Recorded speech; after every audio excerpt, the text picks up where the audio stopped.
Federalist number 3, the same subject continued, concerning dangers from foreign force and influence. For the Independent Journal, Saturday, November 3, 1787. J. To the people of the State of New York.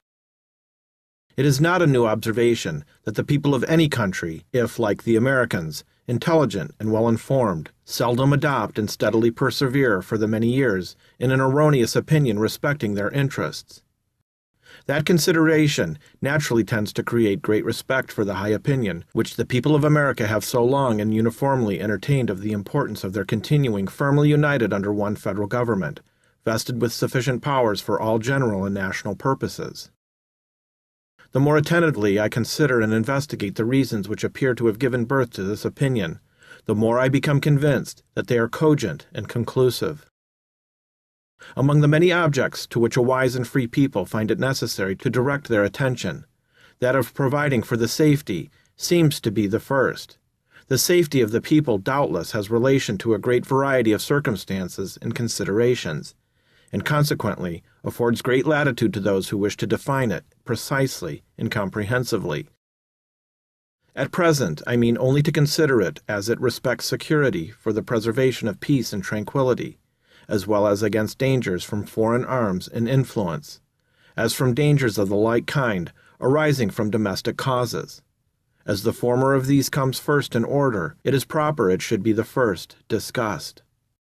Let us therefore proceed to examine whether the people are not right in their opinion that a cordial union under an efficient national government affords them the best security that can be devised against hostilities from abroad. The number of wars which have happened or will happen in the world will always be found to be in proportion to the number and weight of the causes, whether real or pretended, which provoke or invite them. If this remark be just, it becomes useful to inquire whether so many just causes of war are likely to be given by united America as by disunited America. For if it should turn out that united America will probably give the fewest, then it will follow that in this respect the Union tends most to preserve the people in a state of peace with other nations. The just causes of war, for the most part, arise either from violation of treaties or from direct violence. America has already formed treaties with no less than 6 foreign nations, and all of them, except Prussia, are maritime, and therefore able to annoy and injure us. She has also extensive commerce with Portugal, Spain, and Britain, and with respect to the 2 latter, has in addition the circumstance of neighborhood to attend to.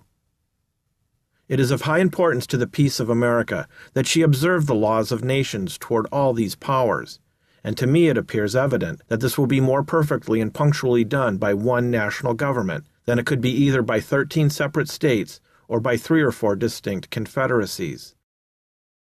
Because when once an efficient national government is established, the best men in the country will not only consent to serve, but also will generally be appointed to manage it. For although town or country, or other contracted influence, may place men in state assemblies, or senates, or courts of justice, or executive departments, yet more general and extensive reputation for talents and other qualifications will be necessary to recommend men to offices under the national government, especially as it will have the wisest field for choice, and never experience that want of proper persons, which is not uncommon in some of the states. Hence, it will result that the administration, the political councils, and the judicial decisions of the national government will be more wise, systematical, and judicious than those of individual states, and consequently more satisfactory with respect to other nations, as well as more safe with respect to us. Because under the national government, treaties and articles of treaties, as well as the laws of nations, will always be expounded in one sense and executed in the same manner, whereas adjudications on the same points and questions in 13 states or in 3 or 4 confederacies will not always accord or be consistent, and that, as well as from the variety of independent courts and judges appointed by different and independent governments, as from the different local laws and interests which may affect and influence them. The wisdom of the convention, in committing such questions to the jurisdiction and judgment of courts, appointed by and responsible only to one national government, cannot be too much commended. Because the prospect of present loss or advantage may often tempt the governing party in one or two states to swerve from good faith and justice. But those temptations not reaching the other states, and consequently having little or no influence on the national government, the temptation will be fruitless, and good faith and justice be preserved. The case of the Treaty of Peace with Britain adds great weight to this reasoning. Because, even if the governing party in a state should be deposed to resist such temptations, yet as such temptations may, and commonly do, result from circumstances peculiar to the state, and may affect a great number of the inhabitants, the governing party may not always be able, if willing, to prevent the injustice mediated, or to punish the aggressors. But the national government, not being affected by those local circumstances, will neither be induced to commit the wrong themselves, nor want power or inclination to prevent or punish its commission by others. So far, therefore, as either designed or accidental violations of treaties and the laws of nations afford just causes of war, they are less to be apprehended under one general government than under several lesser ones, and in that respect, the former most favors the safety of the people. As to those just causes of war which proceed from direct and unlawful violence, it appears equally clear to me that one good national government affords vastly more security against dangers of that sort that can be derived from any other quarter. Because such violences are more frequently caused by the passions and interests of a part than of the whole, of one or two states than of the Union. Not a single Indian war has yet been occasioned by aggressions of the present federal government, feeble as it is, but there are several instances of Indian hostilities having been provoked by the improper conduct of individual states, who, either unable or unwilling to restrain or punish offenses, have given occasion to the slaughter of many innocent inhabitants.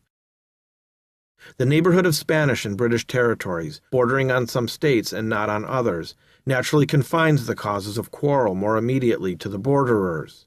The bordering states, if any, will be those who, under the impulse of sudden irritation and a quick sense of apparent interest or injury, will be most likely, by direct violence, to excite war with these nations, and nothing can so effectually obviate that danger as a national government, whose wisdom and prudence will not be diminished by the passions which actuate the parties immediately interested. But not only fewer just causes of war will be given by the national government, but it will also be more in their power to accommodate and settle them amicably. They will be more temperate and cool, and in that respect, as well as in others, will be more in capacity to act advisedly than the offending state.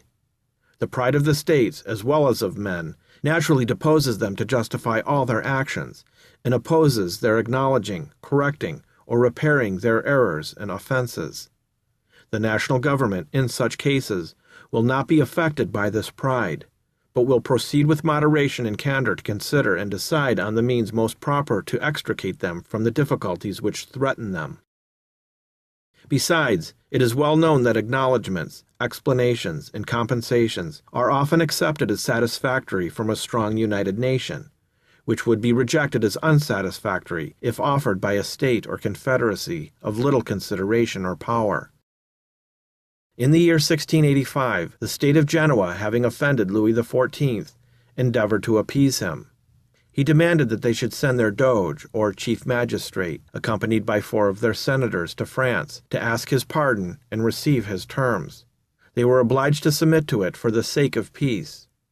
Would he on any occasion either have demanded or received the like humiliation from Spain, or Britain, or any other powerful nation?